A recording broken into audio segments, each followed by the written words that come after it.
Hi team, this is your first lesson in Unit 3, addition and subtraction, adding with expanded notation. So today you're going after calculating sums with add-ins in the hundred thousands by using expanded notation addition. It says 3.nbt.2, but there's also 4.nbt.3 here, which is, 4.nbt.4, which is adding and subtracting in fourth grade. So today we are going after being able to add within using expanded notation to add numbers. So the skill we're going after today is not skill and mastery. We're going to dig into what the skill is today, making sure that we're super clear about what we're going after. So the first thing is expanded notation is the tool by which we're getting to our answer. Big takeaway is when I regroup sums when my total is greater than 9 in a given place value, and a sum is the answer to my addition problem, and add-in is the number that you add together. So I think right now the skill that I would be going after is not the expanding of a number, but rather the regrouping. When today, tomorrow, and every day, when I add numbers together, I regroup in a place value. I regroup when a place value is greater than 9. This is going to be the most complicated skill that we're going after today, and I'm just going to pressure test that against their consolidated learning right now. So their consolidated learning says, how did your place value knowledge help you when you're solving today? We had to use it to expand, and we had to use it every time we regrouped. And what place value did we add first and why? The smallest place value. So I think that those are all procedural. So then mastery. First, I want to see that a scholar can expand numbers by place value. 2, add by place, start smallest.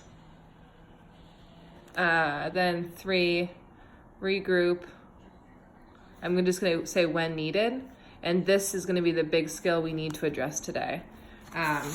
Keeping in mind this solving strategy, well, you can look up on Khan Academy if you really want to see it done quite well. Today you have to make sure that there is a big problem. You must, and this is the biggest gap from yesterday's lesson, you must make sure that they are representing. So they can either represent with an equation, they can represent with the total, part. So this is 2014's value, this is 2013's value, and then putting both values here from the numbers above.